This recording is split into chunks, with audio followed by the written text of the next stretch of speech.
shelter can disappear in minutes. No tools, no nails, no rope, and yet it can keep you alive in freezing rain. That shouldn't be possible. But medieval outlaws living in the forests of Europe built shelters so efficient they could sleep safely and leave no trace behind. Outlaws didn't just live outside society, they were hunted by it. In places like Sherwood Forest, forests became refuges for people escaping the law. Poachers, deserters, rebels, and those simply trying to survive. But hiding in the forest came with a problem. You couldn't leave signs of your presence. No smoke trails, no permanent structures, no obvious paths. If someone found your shelter, they could follow you. And if they followed you, you were finished. So outlaws developed a way of building that avoided one thing above all: evidence. Outlaws didn't carry equipment. They couldn't. Anything heavy slowed them down. Anything metal made noise. Anything valuable could be stolen. So instead, they used what was already there: branches, fallen trunks, leaf cover, natural dips in the ground. But the key wasn't just using the forest, it was understanding it.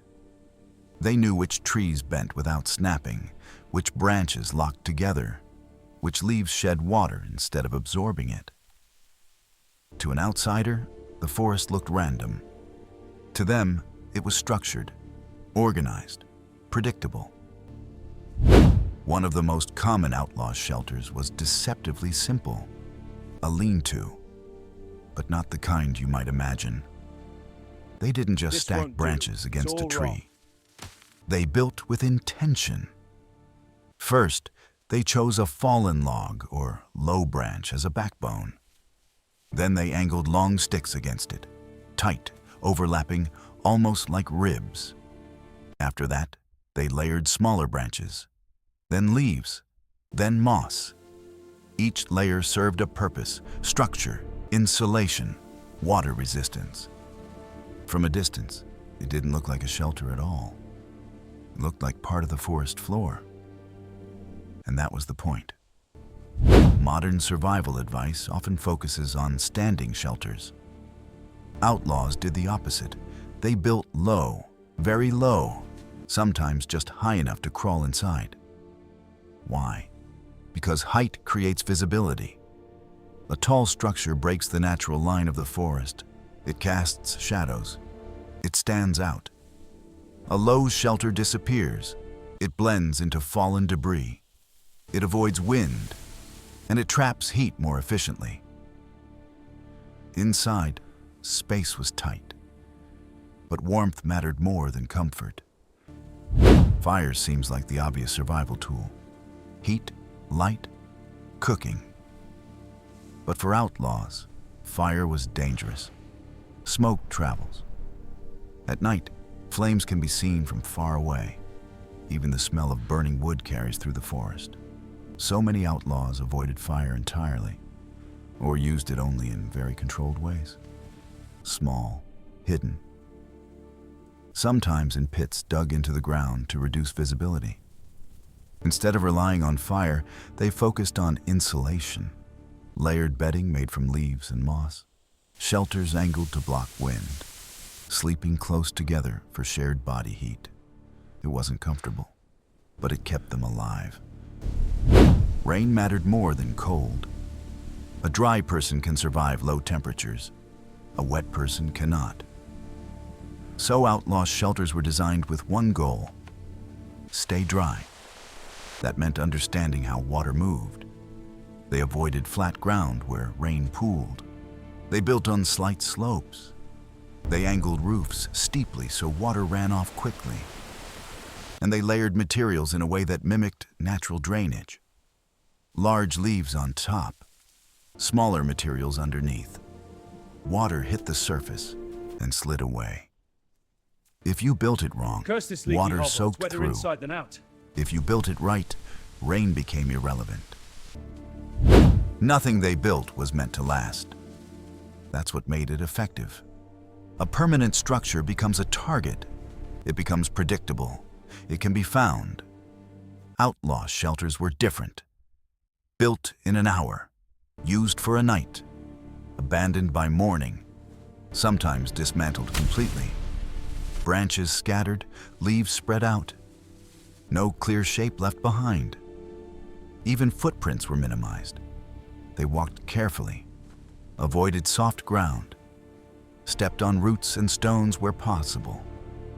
Because the goal wasn't just survival, it was invisibility. Most people focus on the structure above. Outlaws focused on what was beneath them. Sleeping directly on cold ground drains body heat fast. It's one of the quickest ways to become dangerously cold. So they built up, not with tools, with layers, leaves, dry grass, bark, anything that trapped air. Air is insulation. Even a few inches could make the difference between warmth and exposure. Over time, experienced outlaws could judge a sleeping spot instantly. Too damp, too exposed, too uneven. They adjusted everything because once you laid down, you were committed. Shelter wasn't just about sleep. It was part of a larger system. Movement. Outlaws rarely stayed in one place. They rotated locations, used natural landmarks, avoided creating paths, because paths become patterns, and patterns get noticed.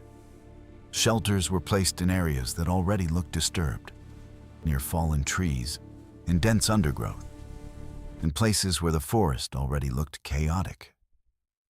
So even if someone passed nearby, nothing looked unusual.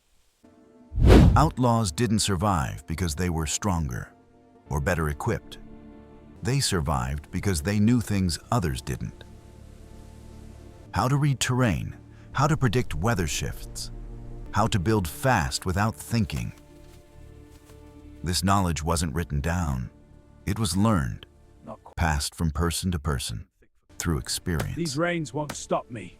Mistakes were costly. Damn this rain! A poorly built shelter could mean a wet night. A wet night could mean sickness. And sickness in the forest often meant death.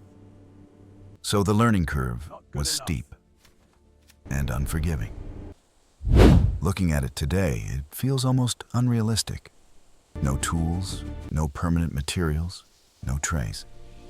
And yet, these shelters worked. Not just once, but repeatedly, across different climates, different forests, different conditions. Because the system wasn't based on invention, it was based on observation, understanding how nature already worked, and fitting into it. Modern methods often try to control the environment. Outlaws adapted to it. That's the difference. There's something unsettling about how effective this was. A person could live in a forest for weeks, sleep every night, stay dry, stay hidden, and leave behind nothing. No structure, no mark, no sign they were ever there. You could walk through that forest today, stand exactly where someone once slept, and never know it. Because the shelter didn't just protect them, it erased them.